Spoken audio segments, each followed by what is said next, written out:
ഈ ചാപ്റ്ററിലെ ലാസ്റ്റ് 3 ക്വസ്റ്റ്യൻസിലേക്ക് പോവാണ്. അതാണ് ഡീബ്രിസ് കോൺസെപ്റ്റും അതോടൊപ്പം തന്നെ നമ്മുടെ ഡാർബീനിയൻ കോൺസെപ്റ്റും.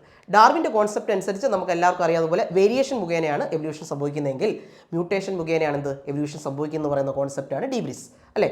അദ്ദേഹത്തെ സംബന്ധിച്ചോളം ഡീബ്രിസ് ആണ് പറഞ്ഞിരിക്കുന്നത് സിംഗിൾ സ്റ്റെപ്പ് സഡൻ മ്യൂട്ടേഷനെ കുറിച്ച് പറഞ്ഞ വ്യക്തിയാണ് ഹ്യൂഗോ ഡീബ്രിസ്.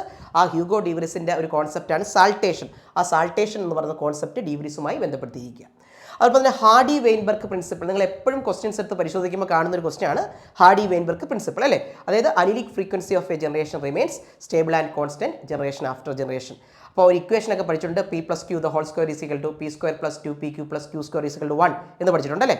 അവിടെ എന്തെങ്കിലും വേരിയേഷൻ വന്നു കഴിഞ്ഞാൽ അവിടെ എവല്യൂഷൻ സംഭവിച്ചെന്നാണ് മനസ്സിലാക്കേണ്ടത്. 5 ഫാക്ടേഴ്സ് ഒക്കെ നിങ്ങൾ പഠിച്ചിട്ടുണ്ട്. ആ ജീൻ മൈഗ്രേഷനെ കുറിച്ചും അല്ലേ, അതൊക്കെ തന്നെ ഈ പറയുന്ന ജനറ്റിക് ഡ്രിഫ്റ്റ്, ജനറ്റിക് റീകോമ്പിനേഷൻ, അതൊക്കെ തന്നെ മ്യൂട്ടേഷൻ, നാച്ചുറൽ സെലക്ഷൻ. ആ നാച്ചുറൽ സെലക്ഷൻ തന്നെ 3 പഠിച്ചിട്ടുണ്ടല്ലോ. ഏതൊക്കെയാണ്? ഈ പറയുന്ന ഡയറക്ഷണലുണ്ട്, സ്റ്റെബിലൈസിംഗ് ഉണ്ട്, ഡിസറപ്റ്റീവ് ഉണ്ട്. അപ്പോൾ അത്തരത്തിലുള്ള ആ ക്വസ്റ്റ്യൻസ് കൃത്യമായിട്ട് തന്നെ നിങ്ങൾ മനസ്സിലാക്കുക.